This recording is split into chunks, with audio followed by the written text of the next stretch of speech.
Hi, my name is Manny Wolf, and welcome to the Morning Memoir Method. This is a process that I've developed that winds up being very, very powerful for helping you capture your story, your life story. But more than that, it's really to help you capture your legacy.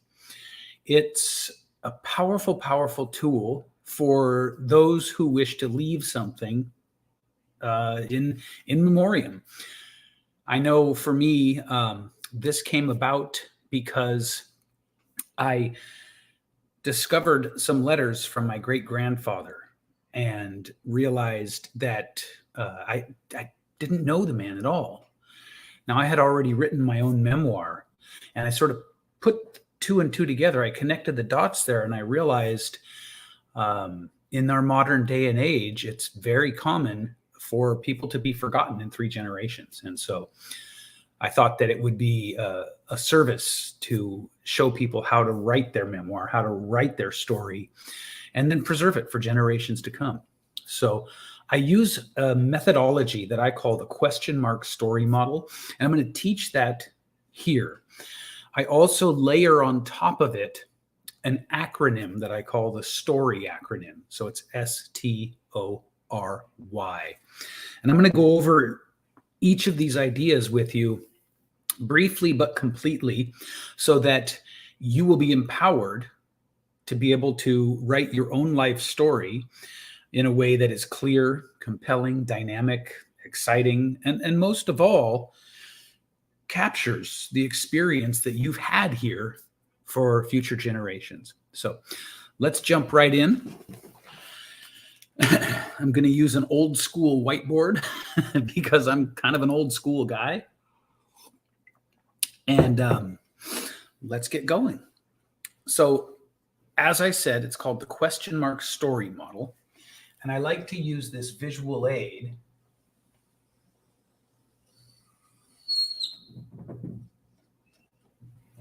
of a question mark. I hope you can see that. It looks like you can see that. And here is how this works. Now, one of the biggest challenges people have, if they even set out to try to write their story, is where do I start? Instinct tells us that the most sensible place to start would be to start at your birth. But something funny happens. First of all, it becomes very difficult to trace through your whole life in a linear fashion. Second of all, because it's difficult, the motivation and the excitement to write can leave you. So I borrowed a technique from fiction storytelling and from Hollywood storytelling where you start at the key moment or at a high drama moment. This is where this goes right here. And I call this your Pinnacle Story.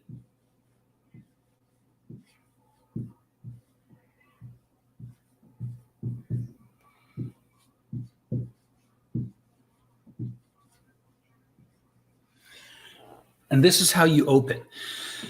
You open with the or one of the most profound experiences of your life. So you get to choose what this is. And in many cases, people feel like they have more than one.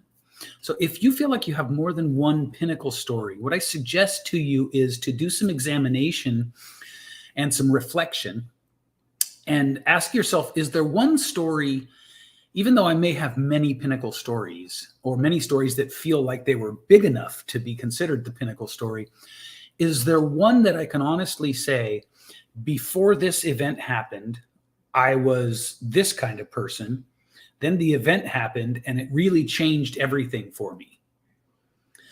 So that's how I suggest that you start this. Look for the story in your life that where you say, well, maybe this changed my whole direction. Maybe this changed my whole way of thinking. And if you have multiple stories like that, I suggest picking the first one. Now, what I'm saying here is not, you don't have to follow this religiously. If you have a story that you really, really like and really think would serve to capture attention and emotion right off the bat, but it isn't truly that life-changing story, then feel free to use it.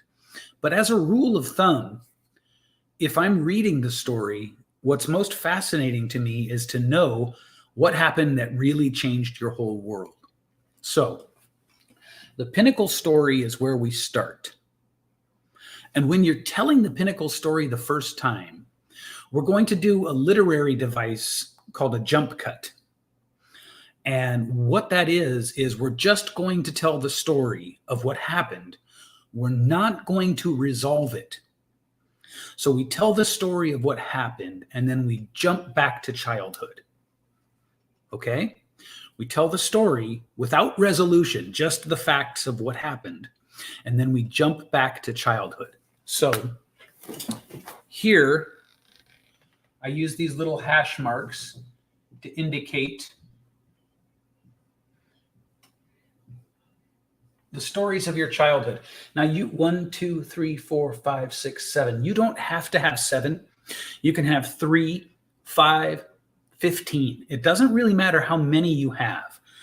But what is important with these stories is that you start from when you were young. So now you start from when you were young, but only after establishing tension and excitement with the Pinnacle Story. And so you want to start with being young and moving chronologically toward this, which is retelling your Pinnacle Story. Let me just slow down here and make sure that we all understand that. We start with the Pinnacle Story. Now this could have happened to you when you were 25, 35, 50. Doesn't matter what the age is, but it happened somewhere along the way. And then we go back to childhood. And what's really nice about these stories from childhood, which I call these, by the way, I call these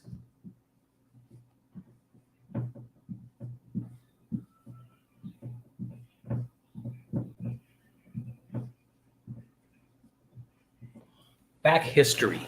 I hope you can see that. These are all known as your back history stories. So you'll find in the in the writing prompts and the study guides and support that you got with this program that we talk more about the back history. But you want to start from young and move chronologically through the significant stories of your childhood and your young adult life.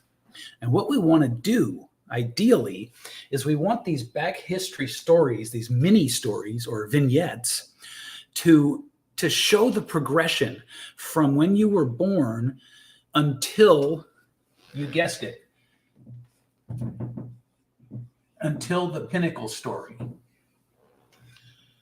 So once again, we start with the Pinnacle Story. We do what's called a jump cut back in time to your childhood.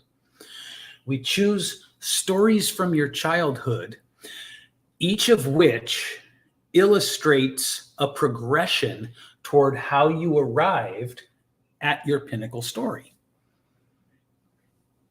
Got it?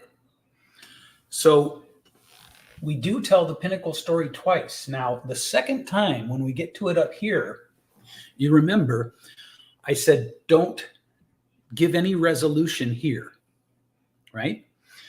We don't want any resolution here. We just want what happened. Now, at this point, I'll give you an example from my own life, my actual Pinnacle Story. Leading up to my Pinnacle Story, I was a criminal. I guess there's no real easy way to say that. I was an outlaw and a criminal and a drug abuser. And basically, I was the kind of person who took from society. And it was my Pinnacle Story that changed everything.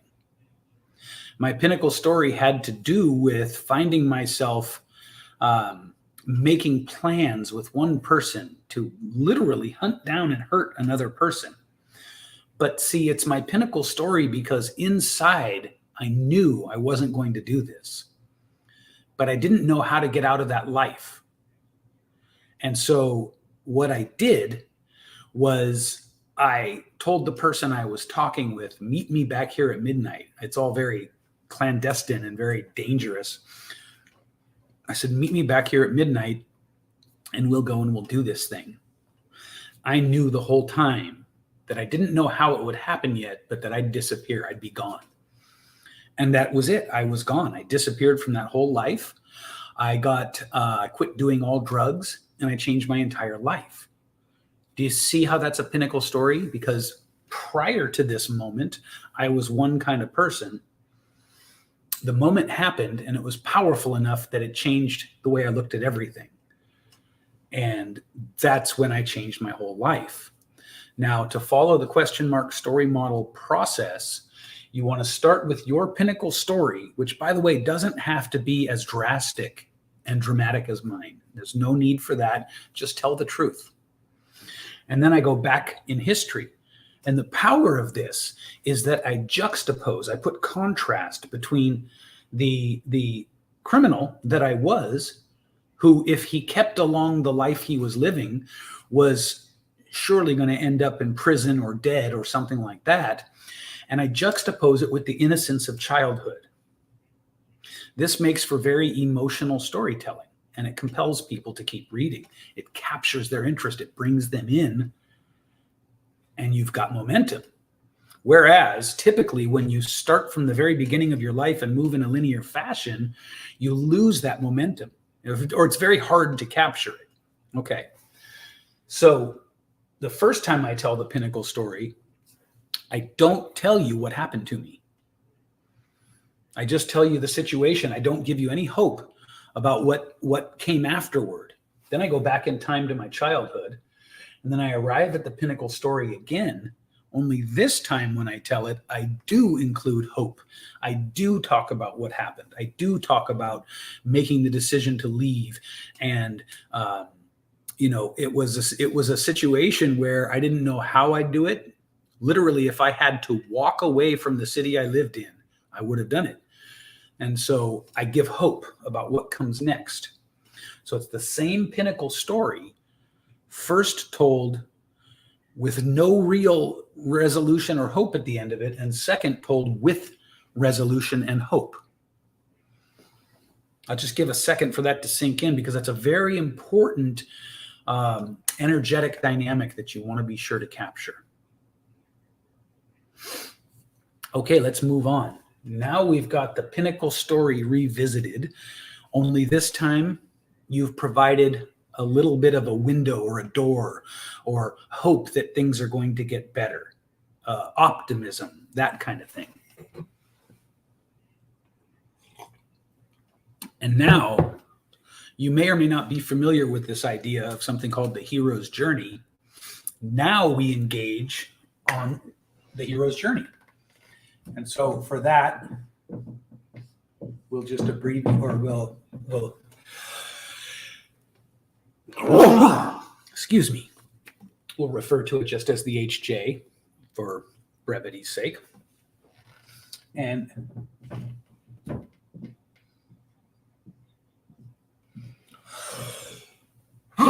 excuse me, it's the same idea as the back history, where you choose these vignettes that illustrate the process you underwent from the life-changing moment, the pinnacle story, to who you are now. And this change here of adding the pinnacle story and going back in time and then going forward in time gives the interest, and it makes it compelling for people. Again, whereas if you were to just start from birth and try to outline your life in a linear fashion, it doesn't feel as compelling. So this is, in essence, this is the hero's journey. Or sorry, this is the pinnacle story. Now, you may be wondering what happens here. This is the ending. This is you as you're writing in the present moment, right? Okay. People often ask me, well, how do I end it then? How do I end it? What I like to do is I like to end these with a combination of what you want to do is you want to you want to do a wrap up kind of like not an assessment, but a synthesis of what you've learned. So you may draw from all the challenges that you faced here, and you will draw from the challenges that you faced and learned from here. So that's very important. Let me take a second to talk about that. When you're in the back history, it's better storytelling if you don't share things that you learned during that time. It just makes it better storytelling, because what we're doing is we're sort of painting a picture of this critical turning point moment in your life and the events that led you there. So it makes for good reading if you're not sharing lessons learned along the way there. But once you've had that pinnacle story and you're on your hero's journey of growth and progress to who you are today, this is where you would interject lessons learned. And so what I like to do with the hero's journey is every time you choose and add a vignette, try to focus on the vignette having a struggle and a lesson.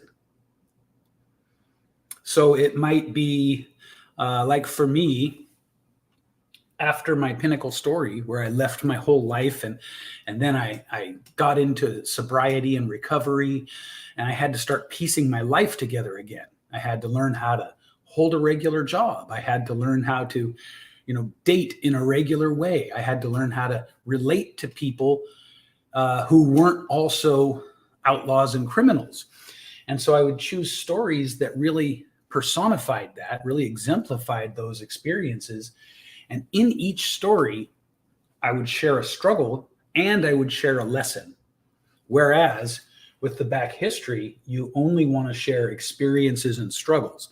So again, with the hero's journey, it's experiences, but they also have struggles and lessons in them. I hope you're getting this. And so each lesson, if you really get this right, each lesson should build upon the ones that came before it. And what happens when we do this is it becomes very easy and self-evident when we end the story. And so you can end it with a very kind of elegant sort of a summary of the lessons you've learned in your life.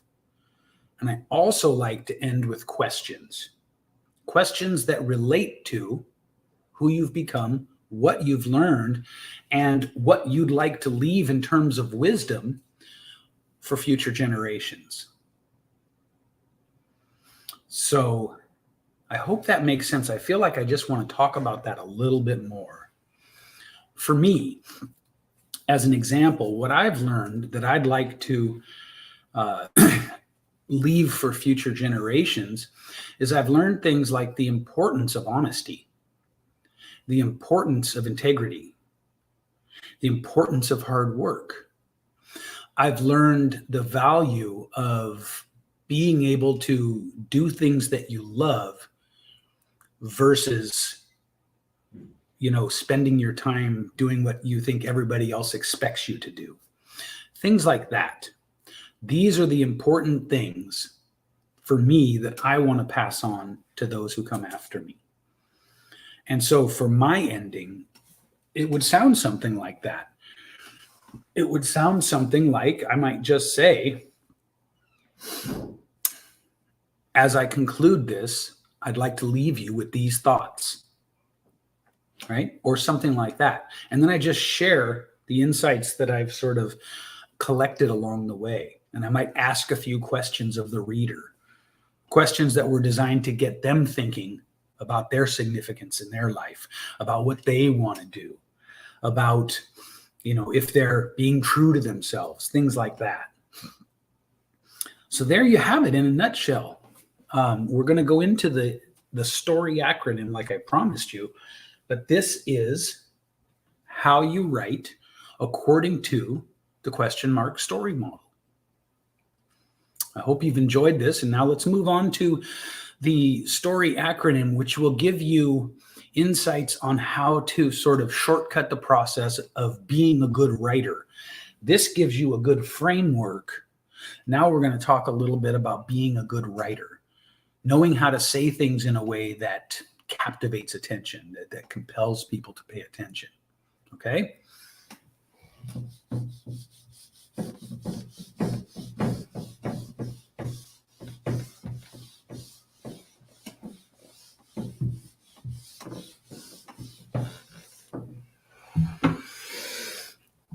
All right. So here we are.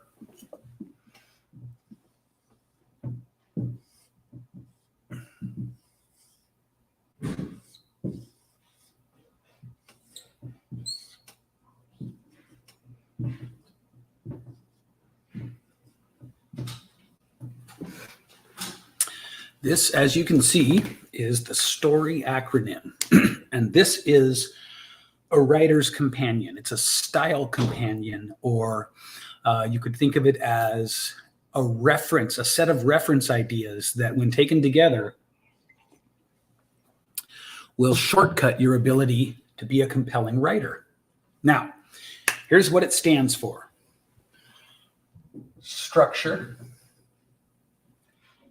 tension and release, offer rich detail, reveal universals through specifics, and that's a big one, and then how to be yourself. So I realized that I had to force the Y to fit the acronym, but I'm sure you'll forgive me for that. So structure, tension and release, offer rich detail, reveal universals through your specifics, and be yourself in the writing. Let's dive into what these all mean. Structure is the question mark story model. So you've just learned the structure.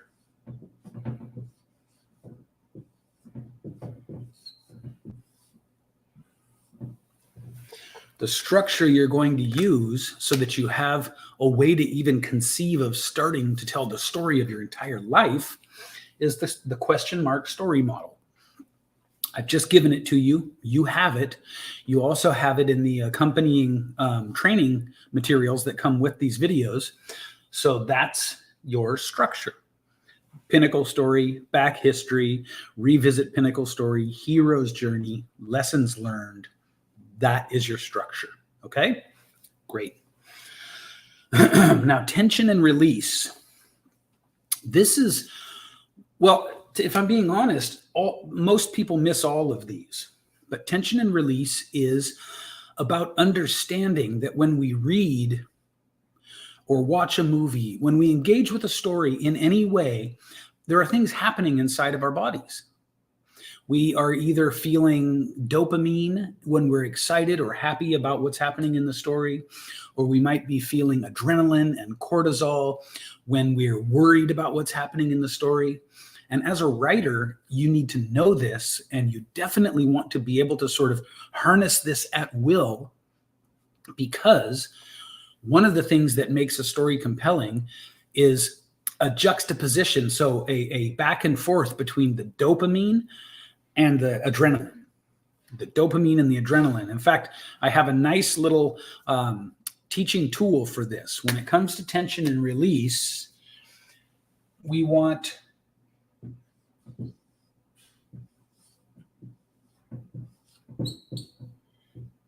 to be able to give people a dose of good feeling, and that stands for dopamine, oxytocin, serotonin, and endorphins. We want to be able to give people a dose of happiness, and I'm going to show you how to do that.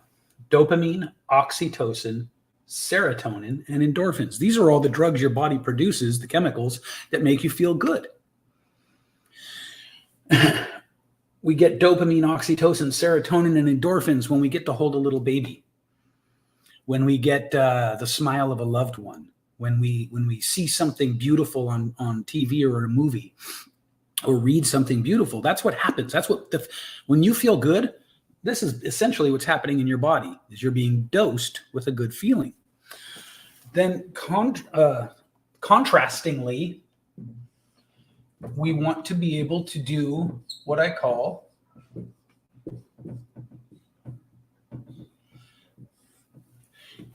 acing people out. I call this acing people out. And that is adrenaline, cortisol, and epinephrine. And these are, they're not all of them, but they're the main chemicals your body releases when there's something to be wary of. In fact, in heavy doses, these create the fight or flight experience that we all know well. So adrenaline, cortisol, and epinephrine. What you want to do is you want in your writing to be able to toggle back and forth between these two at will. You want to be able to pick moments in the story and deliberately make people feel dosed or aced out. You want to give them a dose of happiness, or you want to ace them out and make them feel tension. So let's talk a little bit about how. How do we do that with written words? Well, tension and release is it's building little climaxes and little releases into the overall arc of your story. Now, most stories are sort of written like this. There's the starting, there's a build-up to a dramatic moment, and then there's a release or a climax or a resolution. Make sense? So here's your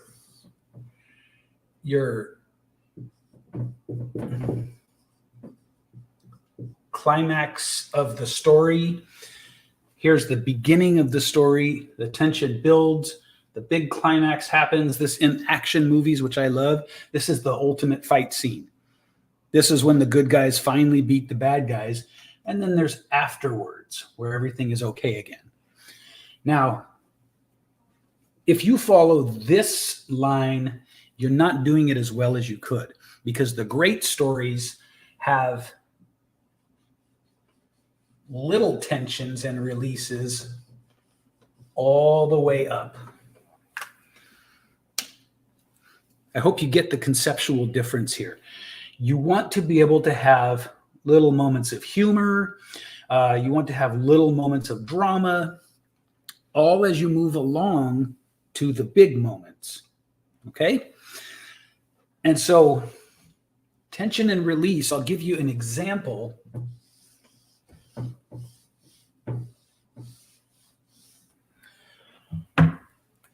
If the example that I like to teach with is, let's say the story is about a couple who are pregnant, and the man is at work and the woman is at home, and she is due to go into labor at any minute, and lo and behold, her water breaks, and now she's going into labor. She calls the husband. So we've got drama, right? We've got tension. She goes into labor. She calls her husband. He rushes home, scoops her up, zooms her to the hospital, and they deliver, let's say, beautiful twins. Release. Okay? So the starting moment is we've got the couple, and the wife is pregnant. The climactic drama moment is she goes into labor, and then the resolution is he zooms home and gets her safely to the hospital. That is the boring way of telling that particular tale. Now, an example that would include strategically using tension and release to keep your interest, because that wasn't that interesting, right? We all know someone, including ourselves, who's been through having kids. And the story I just told doesn't match the drama of the end of pregnancy and childbirth, does it? No, of course not. So the story is better told if it goes something like this. Husband is at work, wife is at home, her water breaks. In a panic, she calls the husband excitedly. She's breathing heavy, and she says, it's time. You got to get me to a hospital. Well, he panics and runs out of work without his car keys, only to get into the car. He can't start the car. He doesn't know his keys are. You have to run back in and get them. Okay, there's one little moment of tension. And then the release, because he goes and gets them. Now he's driving home nervous. He gets home. He bursts through the front door. Honey, I'm home. Unaware, because he's so distracted, he once again throws the keys somewhere into the living room. But he doesn't even realize he's done it because he's so distracted. He swoops her up. He rushes her out to the car only to realize he has no keys. She smiles. She says, honey, I got this. She walks back in the house and calmly goes and gets his keys, gives them to him, and now they're off. So I've added 2 little moments of tension there that keep you riveted, that keep you listening. Now they could be zooming down the highway, and to really just add extra fun tension and release, what if their back tire blew out just as a highway patrolman zoomed in behind them because they were going 120 miles an hour without realizing it? Now we've got drama, right? So the highway patrolman pulls them over just as they get a flat tire. The husband, of course, is in a complete state of panic. The highway patrolman assesses the situation, puts them in his car, and rushes them to the hospital. Tension, release, tension, release, all the way up to the big tension and release, which is, of course, she has the baby. Does that make sense? This is the way that we create doses of excitement or happiness or good feelings, along with acing people out with the scary adrenaline nervousness. And what we want to do is tension is the acing out. Release is the dosing. Does that make sense? Tension is the acing out. You want to write in little moments that create drama and then give little resolutions as you're moving up the arc of the whole story. Difference. Husband and wife are pregnant. Husband's at work. Wife goes into labor. Calls husband. Husband rushes home, takes her to the hospital. They have a baby. That's the boring way. The exciting way is during the time from the call to him rushing, he has all these problems that have to be solved. What that does is that puts us on the edge of our seat and then tells us to relax. Puts us on the edge of our seat and tells us to relax. This is what you want to strive for when you're creating the vignettes of your life. Does that make sense? All right. It's very powerful stuff. So just remember, you want to give people a dose of happiness and you want to ace them out into excitement and nervousness. Next, let's talk about the O, which is for offer rich detail. Now this one is, I think you're going to like this. And it builds right on top of the idea of tension and release. Remember, I talked about giving people a dose of good feeling or acing them out. Well, what words do we use? How do we know that the language we're using will create those feelings inside of people? This is a big question, and I have an answer for you, and here it is. When I say offer rich detail, let me write that down for you.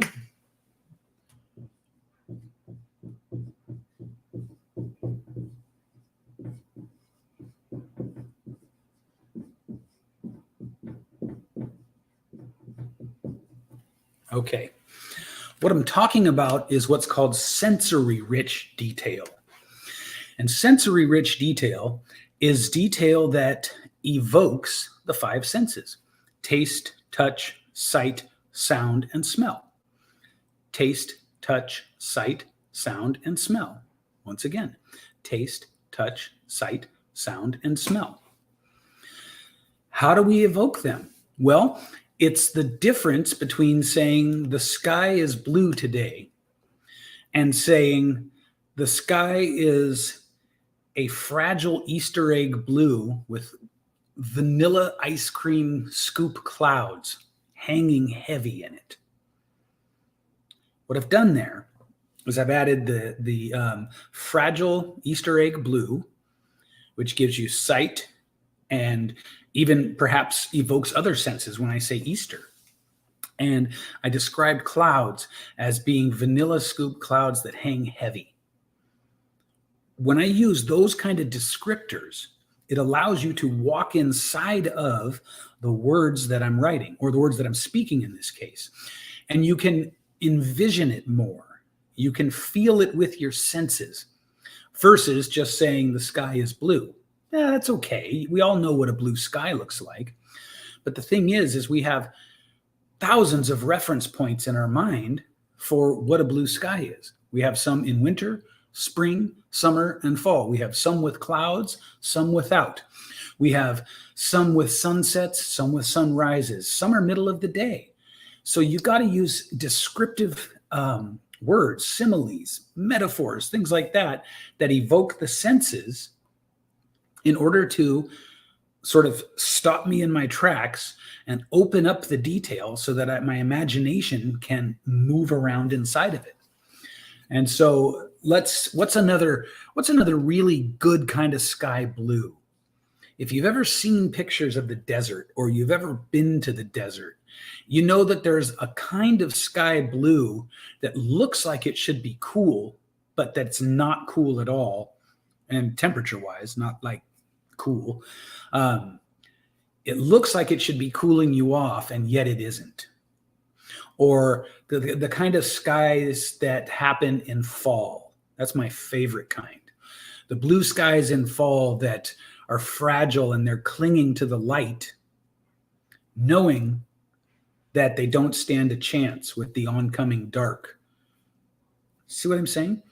So when you get descriptive, what happens is it opens up our ability to put our creativity and our imaginations inside of the moment you're describing. That is what triggers either dopamine or dosing or adrenaline or the acing.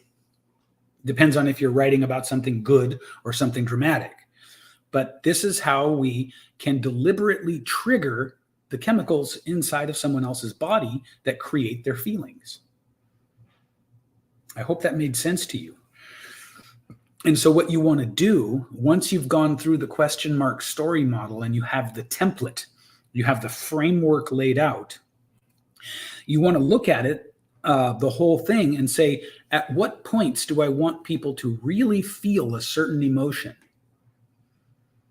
And when you choose those points at your discretion, that's when you deliberately inject tension and release and offer rich detail. Let me just put this on the board too here.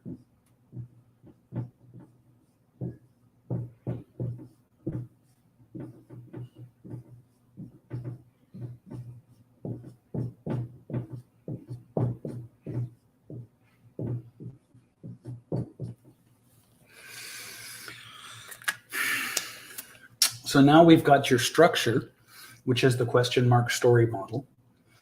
We now know a little bit about tension and release and why it's so important, because it literally controls the chemicals inside of people and what feelings they're having. And we know that offering rich detail is a way to drill down on that, to go deeper into it. And it's something that we look at the story that we've written, the outline of it, and we ask ourselves, where specifically do I want people to feel either a dose of happiness or to feel aced out? And we know that we want contrast between those two. It's really good to go, tension, release, tension, release. Sometimes go tension, tension, tension, release, tension, release. So we want to choose our moments accordingly and be very deliberate, very mindful of where and how we put in the rich detail, the sensory rich detail. Next is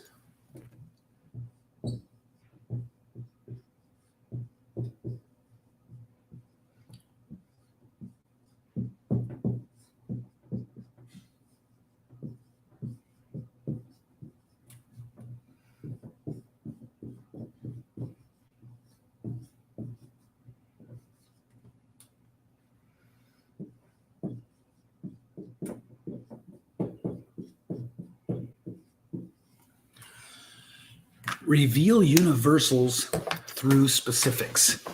Now, this one is more conceptual. I'm going to give you a very exact way to do it, but you have to get the concept first. And so revealing universals through specifics is an idea for what is called, it's called an isomorphic story. And I don't want to bog you down too much in fancy language, but what an isomorphic story is a story where I can be telling you my story, but it feels to you like I'm telling your story. This is very, very powerful. This is probably arguably the most important of the STO, well, of the TORY. You've got to have the question mark story model there. But of all of them, this is the most important for people to feel empathy. And so reveal universals through specifics is the ability, the skill of knowing that there are common experiences to the human condition. For instance, this is not by any means an exhaustive list, but we all know what it feels like to be an outsider. We all know what love feels like. We all know what rejection and embarrassment feel like. We all know what a sense of victory feels like. We all know. So there are certain things that all humans can relate to. And when you're revealing universals through specifics, what you're doing is you might be telling your story, but you want to be mindful to tell it in a way where the underlying universal, let me just underline this, is clear.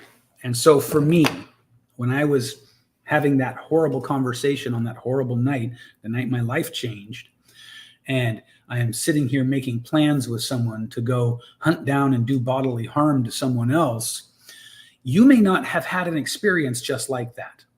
In fact, it's certain that of all the people that'll ever watch this video, most of you haven't.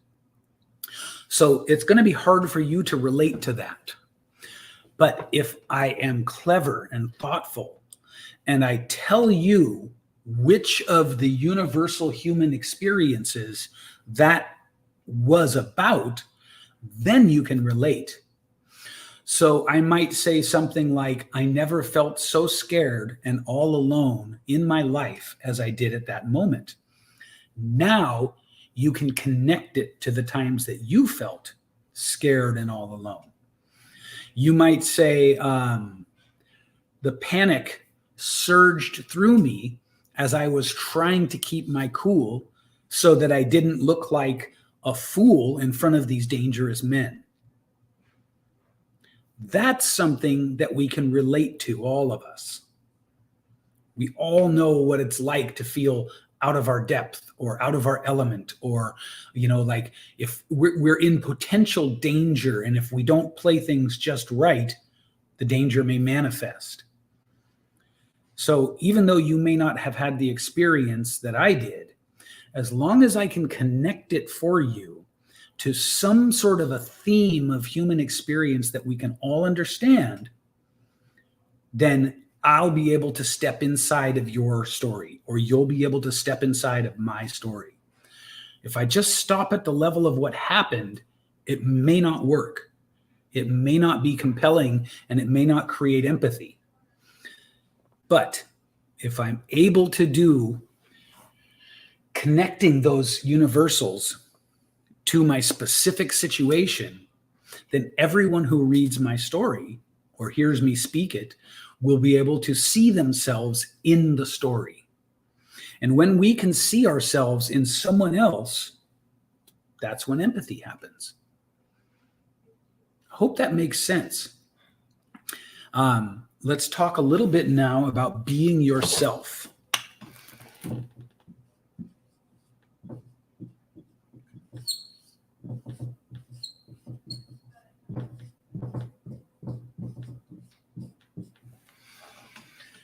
This is really just a reminder to tell your truth and to be aware of not sounding derivative or like a copycat of maybe your favorite speakers or writers or really anyone else.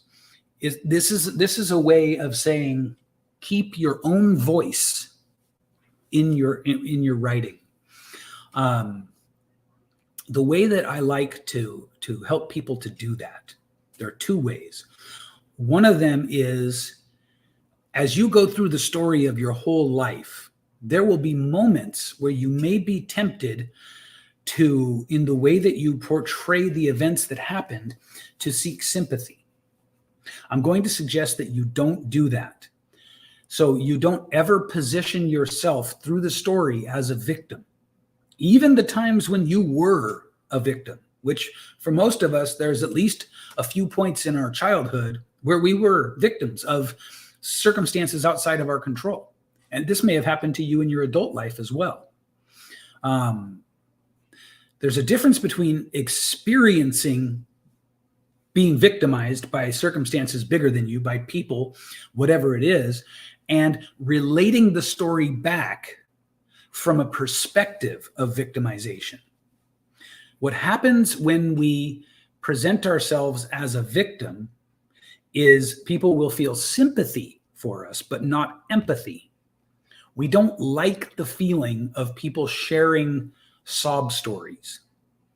And the way to make sure that even if you've had a really challenging or unbelievable life, the way to make it not feel like a sob story is really pretty simple.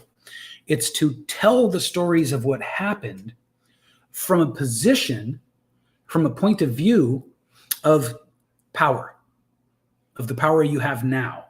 You can tell it from a position of anger. You can tell it from a position of righteous indignation, right? Maybe you had a lot of trauma and victimization in your life. Many of us did. But if you tell it with a tone and with a spirit of this will never happen again, or yes, that happened, but I'm stronger now, then people will empathize with you. And that's what we want. We want to elicit empathy, not sympathy.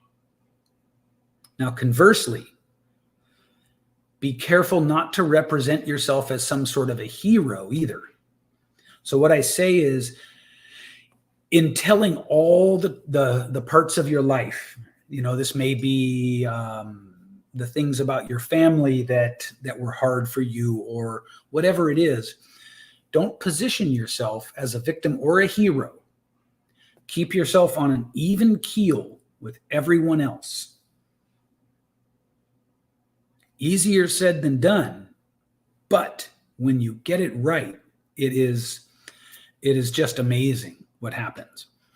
We are able to relax into your story. We are able to see ourselves in the words that you share. And when we can do that, we have the maximum emotional impact on others. If you come to me acting like a victim, I will feel sorry for you, but I won't feel that I can trust you. Similarly, if you're all braggadocio and you're all positioning yourself as this infallible hero, I'm not an infallible hero, so I won't be able to relate to you. So remember, being yourself is largely a question of not telling your story through the lens of either a hero or a victim, but just as objective as you can while capturing and maintaining your emotional truth. Now, by the way, we've come to the end of this now. You've now got the question mark story model and the story acronym. And this is more than enough to empower you to write a compelling memoir, a story for the ages, something you can hand down to generations, something that will act as a legacy for you so that whoever wants to know can discover what your life was like. And I want to share with you that if you'd like more help than just this little program, that there's going to be a link that you can follow to move through the process of getting more help from myself and my team at the Morning Memoir Method. So if you'd like more help, you simply have to follow the link below this video to learn how to get more involved help. You can get into one of our writers' workshops, perhaps. There's no pressure to do that, and you're certainly welcome to take what you've learned here and run with it. But if you feel like you'd like a little bit more support, we offer that as well. So now you have everything you need. You have the fundamentals for that. I'm so glad, and I wish you happy writing, happy legacy leaving. And I know that, like it has for hundreds of others, it's going to feel amazing to you when you get your story down on paper. It's a profound feeling, and you'll now have something that speaks to your legacy, to your life. It speaks to the significance that you've created in the world. And I'm excited for you, and I wish you well.